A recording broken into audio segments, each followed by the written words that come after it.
കൊട്ടാരക്കര താലൂക്ക് ആശുപത്രിയിൽ വെച്ച് ഡോക്ടർ വന്ദനയെ ആക്രമിച്ച പ്രതി സന്ദീപ് തന്നെയും കൊലപ്പെടുത്താൻ ശ്രമിച്ചിരുന്നതായി വന്ദന കൊലക്കേസിലെ രണ്ടാം സാക്ഷി ബിനു.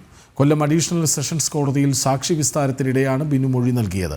പ്രതിയെയും പ്രതിയുടെ വസ്ത്രങ്ങൾ, മൊബൈൽ ഫോൺ, കുത്താനുപയോഗിച്ച കത്രിക എന്നിവയും സാക്ഷി കോടതിയിൽ തിരിച്ചറിഞ്ഞു. വിവരങ്ങളുമായി മനോജ് ഒപ്പം ചേരുന്നു. മനോജ്, എന്താണ് ഈ സാക്ഷി പറയുന്നത്?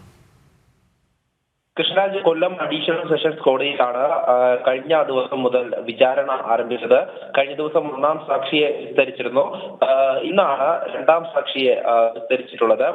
ഇതിന് രണ്ടാം സാക്ഷിയായ ഈ സമീപ കൂടിയായിട്ടുള്ള ബിനു മൊഴി നൽകിയിരിക്കുന്നത് ഡോക്ടർ വന്ദന കൊല്ലപ്പെട്ട ദിവസം 3:30 പ്രതി വിളിച്ചതനുസരിച്ച് പുയ്യപ്പള്ളി പോലീസ് സ്ഥലത്തെത്തി ഈ പ്രതിയെ സമീപവാസിയുടെ വീട്ടുമുറ്റത്ത് കൊട്ടാരക്കര താലൂക്ക് ആശുപത്രിയിൽ കൊണ്ടുപോകുമ്പോൾ ഈ താനും പ്രതിയുടെ മറ്റൊരു ബന്ധുവായിട്ടുള്ള രാജേന്ദ്രന്റെയും പ്രതിയോടൊപ്പം പോയിരുന്നുവെന്നും ഹോസ്പിറ്റലിൽ എത്തിക്കഴിഞ്ഞ ശേഷം ഈ പ്രതി മൂർച്ചയേറിയ കത്രിക ഉപയോഗിച്ച് തന്നെ കുത്തി കൊലപ്പെടുത്തുവാൻ ശ്രമിച്ചതുമാണ് ഈ സാക്ഷി കോടതിയിൽ മൊഴി നൽകിയിട്ടുള്ളത്.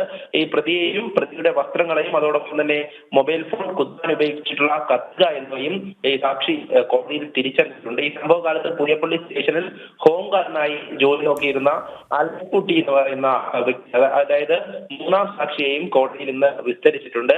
പ്രതി തന്നെയും മാരകമായി പലതവണ കുത്തി മുറിവേൽപ്പിച്ചതായി മൊഴി നൽകിയിട്ടുള്ള സാക്ഷി ഈ ആയുധവും വസ്ത്രങ്ങളും ഒക്കെ കോടതിയിൽ തിരിച്ചറിഞ്ഞു. കഴിഞ്ഞ ദിവസം ഒന്നാം സാക്ഷിയും ഇത്തരത്തിൽ ആയുധവും അതോടൊപ്പം തന്നെ പ്രതിയെയും തിരിച്ചറിഞ്ഞിട്ടുണ്ട്.